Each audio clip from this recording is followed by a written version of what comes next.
Hi friends, అందరూ ఎలా ఉన్నారు?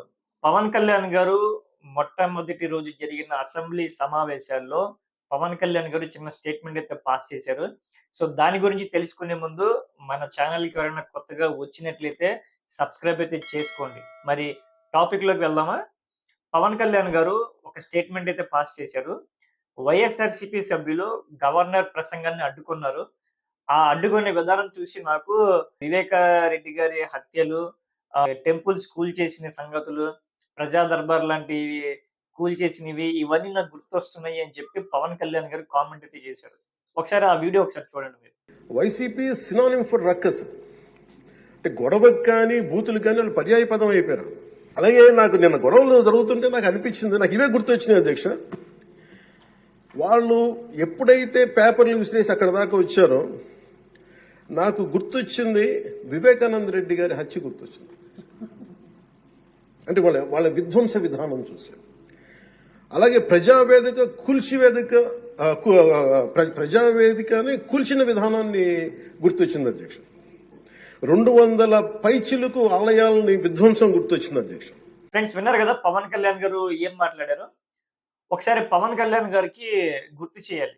Health, agriculture, women empowerment, and inclusive governance. The elaborate inclusive model of governance you have adopted.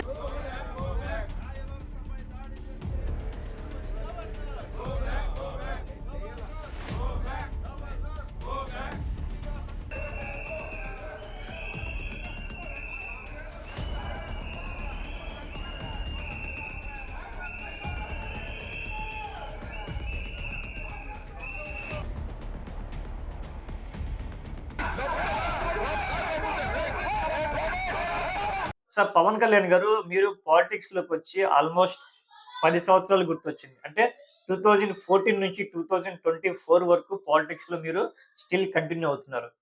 మీరు అసెంబ్లీలో ఎప్పుడు నేను చూడలేదు ఇటువంటి సిట్యుయేషన్స్‌ని, ఇటువంటి సందర్భాలు గాని, ఇటువంటి అఘాయిత్యాలు నేను చూడలేదు అన్నారు.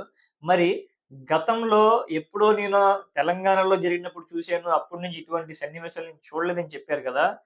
అంటే మీరు గత 10 సంవత్సరాల నుంచి రాష్ట్రంలో అసెంబ్లీ సమావేశాలు నిర్వహిస్తుంటే మీరేం జేస్తున్నారు? అంటే అసెంబ్లీ మీకు అవసరం లేదా?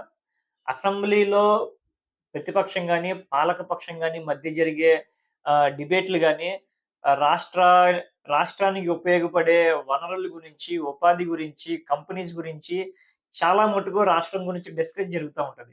మరి అవన్నీ మీరు చూడకుండగా సింగిల్ స్టేట్‌మెంట్ ఏ విధంగా పాస్ చేస్తారని చెప్పి నాకొస్తున్న డౌట్ ఇది. ఎందుకంటే గతంలో గూడా మన రాష్ట్రంలో అసెంబ్లీ సమావేశాలు చేస్తున్నప్పుడు టీడీపీ సభ్యులు గూడా గవర్నర్ సమావేశాన్ని అడ్డుకున్నారు.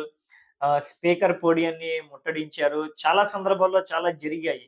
సరే, అవన్నీ అసెంబ్లీలో జరుగుతూ ఉంటాయి. It's a part of the assembly అనుకుందాం. మరి ఆ గతంలో జరిగినయన్నీ మీరు మర్చిపోయి వన్ సైడెడ్‌గా వైఎస్ఆర్‌సీపీ గురించి ఏ విధంగా స్టేట్‌మెంట్ పాస్ చేస్తారు అని చెప్పి నేను అడుగుతున్నాను.